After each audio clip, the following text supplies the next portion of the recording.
Jadi kita bagaimana kita conditioningnya dan mungkin teknisnya pelatih lebih mengerti akan hal itu. Mungkin itu buat saya.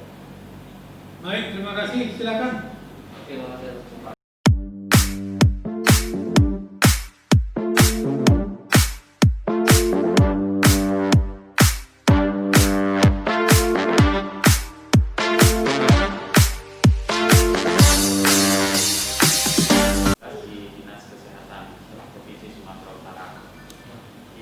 Saya diundang dari manajemen PSMS untuk menyampaikan perihal pemeriksaan kesehatan terkait pandemi COVID-19 di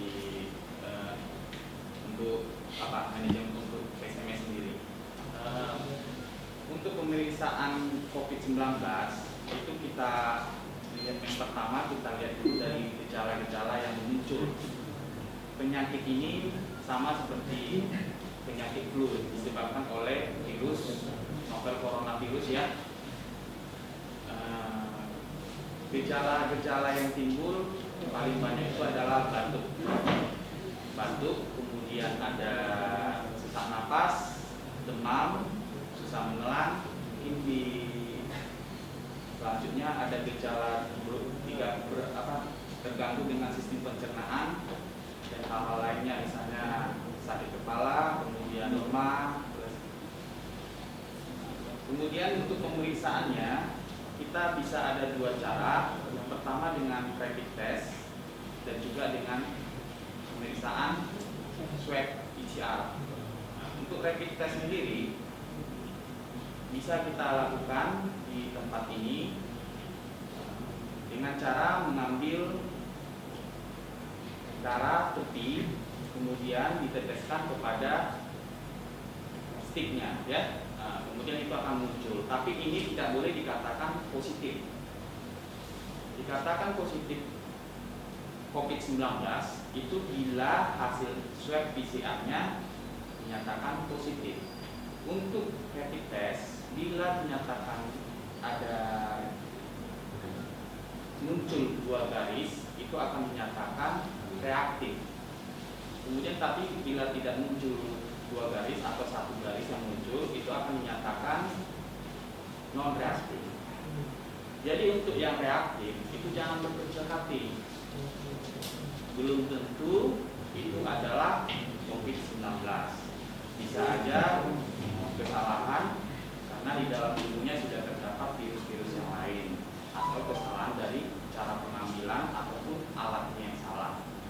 Jadi untuk yang reaktif, protokolnya kita harus menyiapkan ruang isolasi, Pak. Ruang isolasi nanti satu. Kemudian untuk pemeriksaannya kita jangan berkerumun, Pak, di tempat ramai. Kalau bisa di ruangan ini disiapkan meja untuk, misalnya ada 30 orang, bisa 2 meja atau 3 meja ya, Pak ya. Disiapkan, tidak boleh berkerumun, dipanggil satu-satu ke dalam. Kemudian kalau bila ada yang rapid testnya reaktif atau dikatakan positif, itu disiapkan ruang isolasi di tempat ini, mungkin di dalam kamar atau di dalam ruangan yang lain. Disiapkan, kita akan panggil tim PCR swab-nya, mungkin dari dinas, untuk diambil saat itu juga, atau mungkin besok harinya. Jadi untuk yang reaktif itu harus diisolasi mandiri selama 14 hari, menunggu hasil swab-nya keluar dari laboratorium. Kalau sekarang ada di FK USU. Untuk yang rapid testnya non reaktif sudah bisa beraktivitas kembali, tapi tetap menggunakan protokol kesehatan, misalnya dengan jaga jarak, kemudian selalu cuci tangan dengan pakai sabun, kalau tidak ada sabun mungkin dengan hand sanitizer. Kemudian setelah pulang ke rumah langsung mandi, baju langsung di mesin cuci atau direndam dengan deterjen. Untuk penanganan selanjutnya, bila hasil PCR swab-nya positif, itu akan dilakukan penanganan selanjutnya karantina di rumah sakit. Nah, untuk yang ringan sedang itu akan di rumah sakit rujukan Provinsi Sumatera Utara. Saat ini ada rumah sakit Mata Multatuli dan rumah sakit GL Provinsi di Tanjung Morawa. Jadi di kesempatan rapat ini kami dari Dinas Kesehatan Provinsi Sumatera Utara atau gugus tugas Provinsi Sumatera Utara menyampaikan bila memang pemeriksaan rapid test akan dilakukan, kita minta datanya Pak. Data berapa orang yang akan dilakukan pemeriksaan. Kalau bisa semuanya, baik itu pemain inti ataupun itu jangan misalnya ofisial ataupun sampai pelatih, kemudian sampai tukang masak ataupun penjaga keamanannya dan juga tukang bersih-bersihnya. Itu ya Pak ya. Kami minta karena kita akan mengeluarkan alatnya, barangnya. Jadi kalau bisa datanya sudah ada. Selanjutnya dikirim suratnya kepada kita nantinya. Rumahnya lah biar sekalian. Iya. Aku Oke, hanya itu yang bisa saya sampaikan Pak. Nanti kita bisa koordinasi lagi. 70 mungkin satu pemain, nanti ada yang datang jam 11, bla bla bla seterusnya. Sampai untuk berapa mungkin di hari berapa, besok berapa, dan seterusnya. Satu hari siap katanya, berarti sudah aman lagi kita. Jadi biar sorenya udah mungkin bisa latihan dan lain sebagainya. Sebentar ya. Jadi ruangan isolasi nanti kita pakai di atas ruangan pemain untuk isolasi kalau dia. Mudah-mudahan kita berdoa jangan ada yang reaktif semua. Amin. Mudah-mudahan semuanya nggak ada yang batuk, nggak ada yang ini. Amin semua. Mungkin ini keterangan kami. Selanjutnya dari Dokter PSMS bisa memberikan tambahan keterangan, silakan. Oke, terima kasih. Assalamualaikum warahmatullahi wabarakatuh. Waalaikumsalam warahmatullahi wabarakatuh. Selamat sore, salam sejahtera buat kita semua. Yang saya hormati Pak Mulyadi sebagai penanggung jawab dan manajer dari Kabupaten Medan, Pak Julius Baja sebagai Sekretaris Umum PSMS Medan, Dr. David dari Dinkes Provinsi Sumatera Utara, serta rekan-rekan pemain pelatih, media officer, serta rekan media sekalian. Di awal kita sudah mendengarkan apa yang disampaikan oleh Pak King, Pak Mul, serta Pak Dr. David. Jadi program rencana dari manajemen untuk memulai latihan ini tetap didahului dengan yang namanya screening test terlebih dahulu. Kemudian screening test tadi seperti yang disampaikan oleh Dr. David itu ada beberapa gejala yang biasanya khas muncul, tapi pada umumnya sekarang ini juga ada OTG namanya, orang tanpa gejala. Nah, besar harapan kami bersama-sama ketika hari Senin kalau misalnya sudah selesai dari screening dan didapat hasilnya bagus, non reaktif, harapan kami bersama adalah kita sama-sama menjaga diri kita dengan mematuhi protokol-protokol yang ada, yaitu pergunakanlah masker dimanapun berada kecuali mandi dan makan, sekarang mustahil. Kemudian cuci tangan dengan menggunakan air mengalir dan sabun. Jika tidak ada, pergunakanlah sanitizer. Lalu physical distancing, jagalah jarak. Jadi kalau jarak kita berbicara, kita tidak perlu terlalu dekat, karena dengan berbicara seperti ini kita sudah bisa mendengar satu sama lain. Tujuannya bukan untuk apa-apa, tujuannya untuk diri kita sendiri dan untuk keluarga kita. Dimana kalau kita yang usia-usia muda, insya Allah kalau imunnya bagus, angka insiden kematiannya kecil ya Dok ya. Tapi bukan berarti nggak bisa, innalillah ya. Semua itu takdir dari Allah. Tapi harapan kita dengan menjaga kesehatan itu tadi, dengan mematuhi protokol-protokol itu tadi, mudah-mudahan kita bisa melakukan preventif lebih jauh. Kemudian yang terpenting adalah menjaga pola hidup bersih dan sehatnya.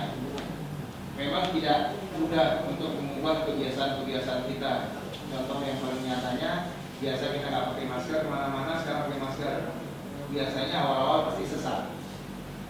Tapi setelah terbiasa, justru biasanya kita makin nyaman, dan kalau buka masker jadi merasa risih, lebih sensitif, mudah bersin. Dan satu hal yang ditekankan, bukan berarti orang batuk, orang flu itu pasti COVID, tidak. Jadi jangan COVID menjadi stigma negatif sehingga nanti menjauhi. Yang paling penting adalah kalau sesama kita menggunakan masker, itu sudah meminimalisir faktor resiko penularan. Mungkin itu nanti kita tunggu hasilnya. Begitu hasil keluar, baru nanti kita dari manajemen, official serta pelatih, kita akan berkomunikasi lebih lanjut terkait jadwal pelatih ya mungkin ya. Mungkin itu aja dari saya. Saya kembalikan lagi ke Om.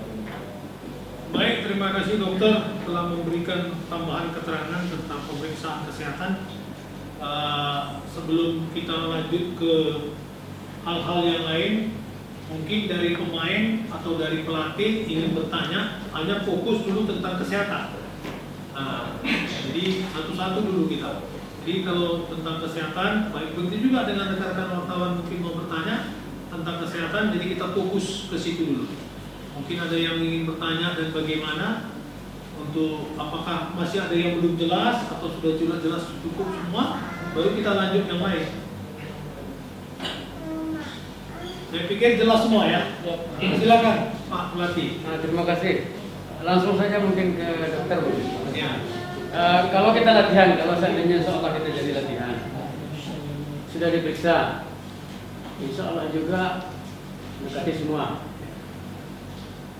Kalau antar pemain, pelatih semua dan negatif, apakah harus pakai ini? Pakai masker atau physical distancing juga harus dijalankan terus ketika latihan? Di masa latihan mungkin. Katakan kita latihan jam 4 sampai jam 6. Mungkin itu saja mungkin. Ya. Terima kasih. Dokter David dulu atau Dokter, Oke. ya, dokter. Jadi kalau secara olahraganya tidak pernah saya lihat orang bermain bola menggunakan masker. Itu yang pertama. Rapid test sendiri non reaktif itu berarti dia tidak terindikasi terkena COVID pada saat itu. Jadi itu yang saya bilang tadi, ya dijaga kelanjutannya. Jangan nanti gitu sekarang non reaktif, setelah itu dia entah kemana peluyurannya. Ketika di lapangan, saya rasa yang terpenting mungkin kita tidak perlu menggunakan masker, tapi yang paling penting kita bagaimana kita menjaga jarak. Dan yang paling penting sebelum memasuki lapangan akan ada screening suhu terlebih dahulu, serta sebelum masuk akan ada yang namanya cuci tangan atau kita kasih hand sanitizer terlebih dahulu. Nanti kita akan koordinasi juga dengan tim kitman-nya juga. Seluruh perlengkapan untuk latihan akan kita sterilisasi terlebih dahulu, kita cuci terlebih dahulu dan sebagainya. Mungkin untuk teknis latihannya juga nanti kita coba koordinasikan dengan tim manajemen, apakah mungkin dilakukan tertutup sehingga penonton tidak hadir ketika latihan, sehingga meminimalisir kontak dengan pihak ketiga. Mungkin di situ, mungkin saran Dokter David, ini pemeriksaan rapidnya hanya 1 kali atau bisa 2 kali? Terima kasih. Kalau biasanya kan kita 2 kali, selisih dia 7 atau 14 hari kemudian dicek ulangan. Gimana?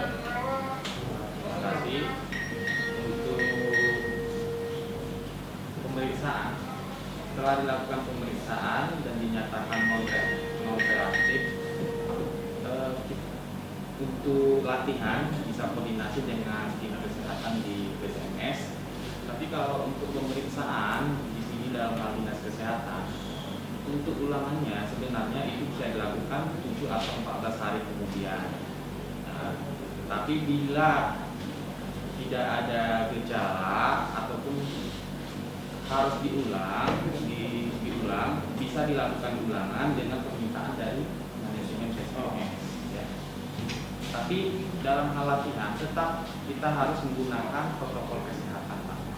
Dan untuk latihan mungkin tidak menggunakan masker, tapi bisa menggunakan alat yang lain, mungkin dengan face shield, atau mungkin tabrakan ya, takutnya tabrakan kan. Tapi bagaimana caranya nanti itu dengan dokter manajemen SMS. Terima kasih ya. Jika bisa, izin coach, jika bisa untuk di awal-awal tadi dilakukan minimalisir kontak terlebih dahulu saja. Jadi kita bagaimana kita memberikan sistem square. Jadi kita satu kotak untuk satu pemain dengan jarak 1 meter. Ya mungkin dia dengan exercise dengan bola ataupun dengan tanpa bola. Karena kan apabila kita hitung pemain yang ada di medan sendiri kan hanya 11 orang yang kurang lebih umur. Jadi kita bagaimana kita conditioningnya dan mungkin teknisnya pelatih lebih mengerti akan hal itu. Mungkin itu buat teman-teman saya. Baik, terima kasih. Silakan. Oke, makasih kesempatannya. Mungkin yang pertama misalnya supaya jangan salah paham, reaktif itu yang bagaimana dan reaktif yang bagaimana supaya kami nggak soalnya tadi ada apa gitu. Ya, apakah reaktif itu dia positif apa atau bagaimana? Mungkin yang pertama, yang kedua nantinya setelah menjalani pemeriksaan bisa diketahui nggak berapa hari waktu jenjang waktu yang bisa dilakukan mereka, apakah mereka reaktif atau non reaktif? Terima kasih. Untuk pemeriksaan rapid test virus COVID-19 ini itu dinyatakan reaktif bila di dalam tubuh yang diperiksa itu sudah terdapat antibodi terhadap antibodi terhadap virus ini. Antibodi terdiri dari 2, yaitu antibodi IgM dan IgG. Dinyatakan reaktif di dalam sticknya itu dia ada garis, ada 2 garis, yang sekarang ada 3 garis. Jadi kalau dinyatakan reaktif dia ada 2 garis muncul. Non reaktif 1 garis. 1 garis itu non reaktif berarti di dalam tubuhnya tidak terdapat antibodi ataupun tidak ada virus di dalam darah si yang diperiksa. Berarti yang positif yang bagus kemarin Itu tidak dinyatakan positif dulu. maksudnya yang bagus sedang ada reaktif atau non reaktif? Yang non reaktif. Non reaktif. Tapi bila pun ada muncul 3 garis, itu 3 garis ataupun garis IgG itu dinyatakan dia mungkin menuju ke arah pemulihan atau penyembuhan, terbentuk antibodinya terhadap si virus ini. Jadi kalau sudah ada 2 garis, itulah yang tadi saya katakan, kita buat ruang isolasi untuk si yang diperiksa, si pasien. Nah, sambil menunggu tim swab PCR untuk mengambil swab dari tenggorokan ataupun dari nasal, pangkal hidung ya. Nah, itu akan diambil dan itu akan diperiksa di Fakultas Kedokteran Universitas Sumatera Utara. Mungkin hasil pemeriksaannya 5 atau 7 hari karena banyak yang akan diperiksa, banyak sampel yang diperiksa, Pak. Jadi untuk yang diperiksa itu harus dilakukan isolasi mandiri, mungkin bisa di rumah atau di dalam kamar, mungkin ada asramanya ini 1 kamar, jadi dia nggak boleh keluar ataupun berinteraksi dengan orang lain. Isolasi mandiri ya, boleh berinteraksi mungkin dengan komunikasi dengan cara yang lain, mungkin dengan handphone atau dengan yang lainnya. Nah, jadi menunggu itu keluar. Jika hasilnya keluar negatif, nah, dia sudah bisa, nggak perlu sampai 14 hari isolasi mandiri. Jika hasilnya positif, itu akan dilakukan karantina atau dirawat di rumah sakit rujukan Provinsi Sumatera Utara. Di swab itu kalau positif atau negatif? Katakan positif penyakit COVID ini dari hasil swab, bukan dari hasil rapid ya. Reaktif isolasi mandiri dulu ya berarti. Ya. Jadi sekedar tambahan. Jadi kalau misalnya kita mau buat simpelnya adalah rapid test dia tidak untuk mendiagnosa positif atau negatif. Ya. Jadi kalau di dalam rapid test ada garis 1, garis 2, garis 3. Garis 1 berarti dia tidak reaktif. garis 2 berarti dia ada terindikasi saat itu di dalam tubuhnya ada virusnya. Kalau misalnya ada garis 3 berarti ada indikasi di dalam tubuhnya ada virus, tapi sudah fase penyembuhan dan di dalam tubuhnya sudah ada antibodinya. Kurang lebih gitu ya, Dok ya? Ya, siap. Nah, Hah? oke, habis itu untuk swab sendiri itu biasanya dilakukan kalau dijumpai ada pasien dengan rapid test 2 garis reaktif. Nah, swab ini itu ditujukan untuk menegakkan diagnosa ya atau tidak virus itu ada. Sistem pengambilannya bisa sambil sampelnya diambil dari hidung.